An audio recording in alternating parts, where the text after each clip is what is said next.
Profesor, buen día. Mi nombre es Antoni Camacho Vázquez, cursando el primer semestre de Estudios Generales en la institución CENATI de la carrera Mecatrónica Automotriz. En esta oportunidad voy a pasar a exponer mi actividad entregable del área de Física y Química.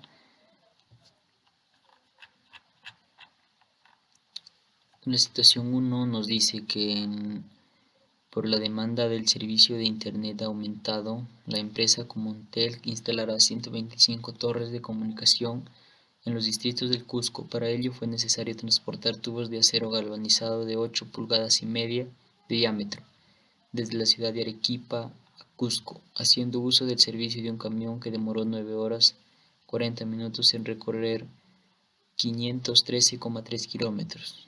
Aquí nos dan la imagen del recorrido del camión, que nos dice que la distancia fue de 323 kilómetros. Nos dan unas preguntas para tratar de resolver.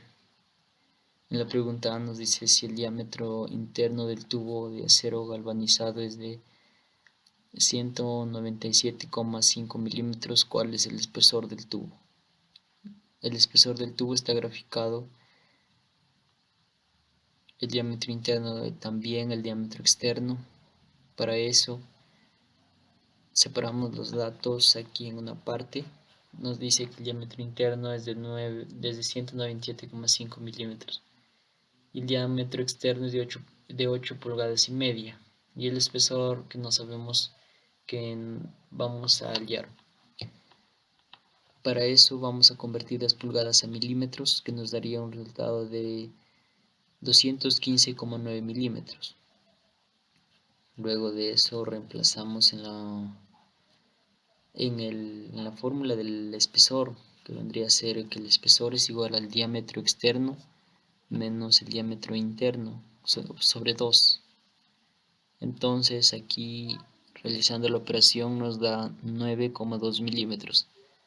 Entonces el espesor del tubo vendría a ser 9,2 milímetros. En la pregunta B nos dice qué es el galvanizado y para qué se utiliza. El galvanizado consiste en la inmersión de piezas de acero en zinc fundido para protegerlas de la corrosión y potenciar su fortaleza mecánica, los golpes y la abrasión. El proceso de galvanizado es una técnica que se usa para proteger el acero de la corrosión.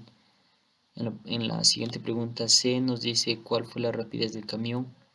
Para eso tenemos que el tiempo es 9 horas con 40 minutos, que vendría a ser un aproximado de 9,67 horas.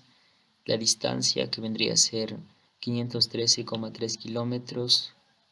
Y con ayuda de la fórmula de la rapidez, que es rapidez igual a distancia sobre el tiempo, reemplazamos los datos y nos daría que la rapidez del camión fue de 53,08 kilómetros por hora. En la pregunta D nos dice cuál fue la velocidad media.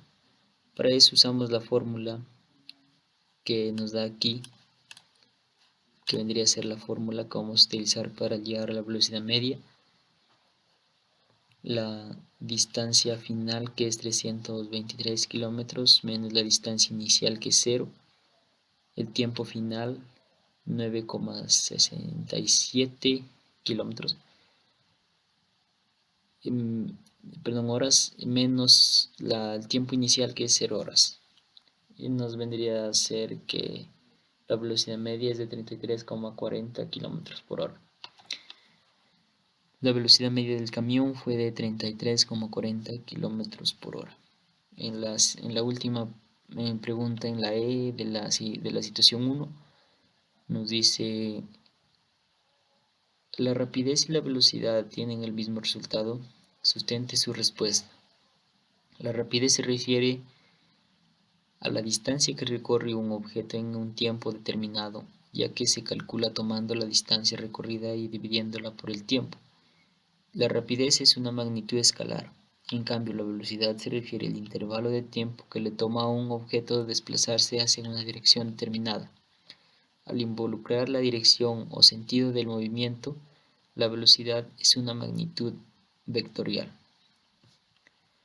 En la situación 2 nos dice que una camioneta de la empresa va a trasladar dos cajas con herramientas. La masa de cada caja con los materiales es de 315 kilogramos. Las dos cajas se colocan en la parte trasera de la camioneta de 1,26 toneladas de masa, como se muestra en la figura. El punto G es el centro de gravedad de la camioneta. Aquí nos dan la figura de la camioneta con las cajas y el centro de la gravedad. En la primera pregunta, en la pregunta número A, nos dice determinar las reacciones en las llantas traseras. Para eso, hallamos el peso de cada caja, haciendo uso de la fórmula de el peso es igual a la masa por la aceleración de la gravedad al cuadrado. Reemplazamos los datos de las cajas y nos da que cada caja tiene un peso de 3087 newton. Para el peso de la camioneta hacemos lo mismo y nos va a dar un resultado de 12.348 newtons. Aquí tenemos una gráfica de lo que vendría a ser la camioneta con sus respectivas medidas, pesos, pero para eso vamos a recordar las fórmulas de la sumatoria del cuerpo rígido, que lo tenemos aquí en la parte superior derecha. La sumatoria de fuerzas en X es igual a 0, la sumatoria de fuerzas en Y también es 0, y la sumatoria de momentos en este caso también vendría a ser a 0. Para eso nosotros, para determinar las reacciones en las llantas traseras, hacemos nuevamente graficamos la figura de la camioneta y decimos que,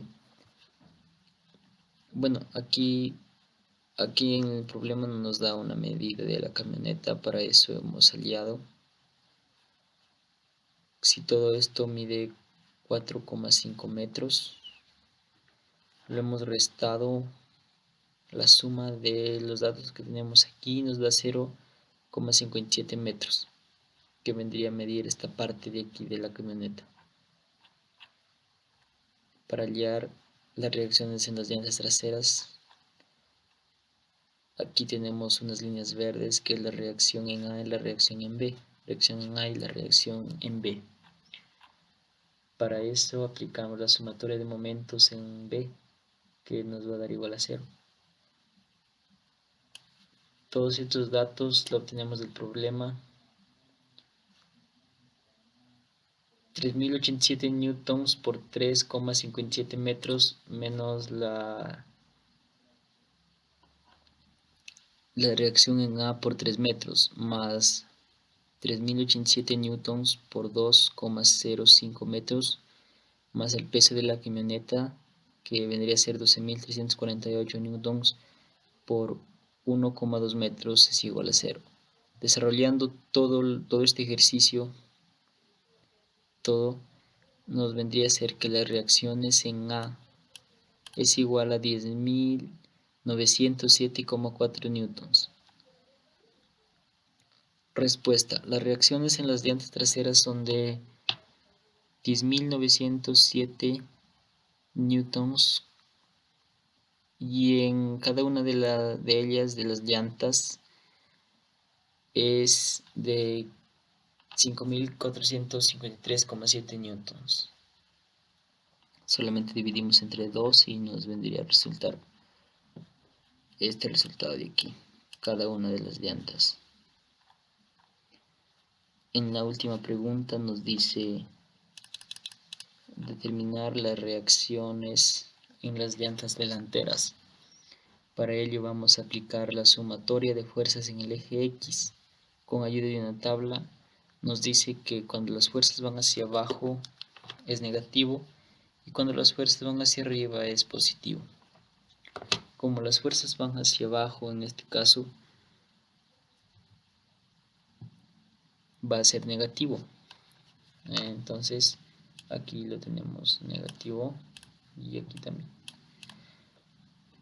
La reacción en B también va a ser negativa. Entonces, desarrollando toda esta fórmula que tenemos aquí, nos va a dar un resultado de la reacción en B, que es a 13.788,6 newtons. Las reacciones en las llantas delanteras, que vendría a ser 13.788,6 newtons, y en cada una de las llantas dividimos el número de aquí entre 2, que nos vendría a ser a 6.894,3 newtons. Bueno, esto ha sido la actividad entregable de física y química. La actividad entregable 1 de física y química. Espero que haya sido de su comprensión. Muchas gracias, profesor.